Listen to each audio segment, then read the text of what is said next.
Hi everyone, Pat Dougherty here with your tennis IQ topic. We're talking pre-match expectations. You know, with all the anticipation and anxiety going into a match, a lot of things can run through your head. And so much of it's outcome driven, which really want to try to stay away from worrying too much about how it's going to end up in the end and try to go in thinking about what we're going to bring in terms of performance and trying to keep things in perspective. But it's important you don't set yourself up to fail right out of the gate. And I've seen a little bit this happening with the UTR matchups that now put males versus females and so forth.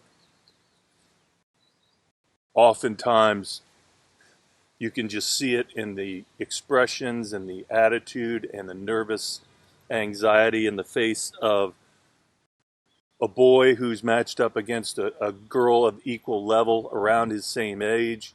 And in his mind, he thinks he's got nothing to gain and everything to lose by playing this match. You want to try to do whatever you can to not put yourself into that mindset. Because we all know how you end up playing in the end. You're playing very safe, afraid to lose, not the kind of performance you're really wanting to put out there. So what would it take to be able to reshape your perspective before you go into a match to I have everything to gain and nothing to lose? The great competitors that I've worked with over the years see every match as an opportunity to improve. They don't see it as a threat to where they currently stand in the rankings and the ratings. And when you're entering competition in a threat mentality, it's difficult to tap into your full potential. So how can we look at a situation and somehow carve out a way of seeing it as an opportunity where I have everything to gain and really nothing to lose? Some of the battle ready expectations you want to be careful about going in. Don't be too quick to judge the opponent on first glance. Sometimes it can be very deceptive. And again, it's not your job really to be sizing up who you think is going to win or lose just by the first observation walking onto the court with them. And don't sell them short. You never know what people can bring. Sometimes they don't look like they're the package, but man, can they deliver and compete. When you've got a lead, be prepared to not underestimate the opponent's will to want to stay in this match and force you to beat them. They want to win this too. So just because someone falls behind the score doesn't mean they're going to lay down for you and let you win it easily. Not the good ones.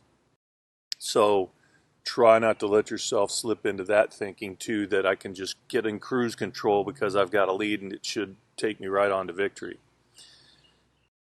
Another important point.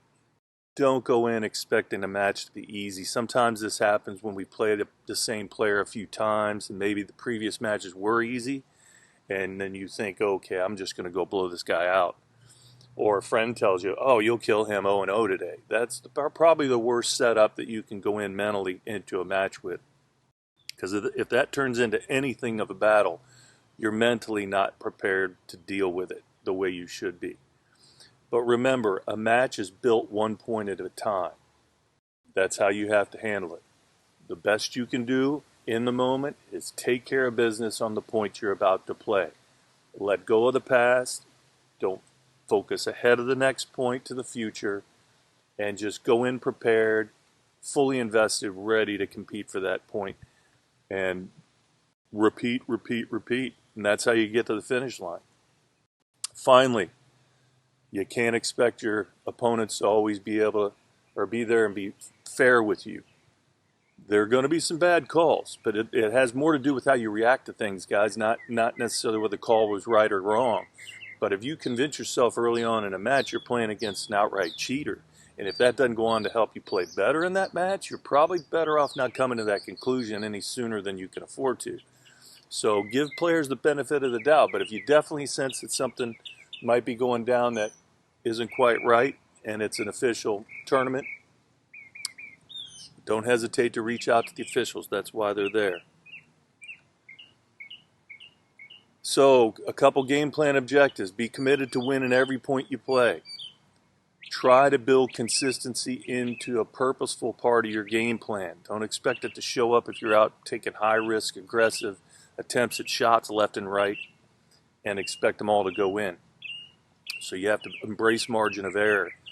Try to understand when it's appropriate to put your defensive skill set forward and when you have the opportunity to open it up and dictate play with your offense.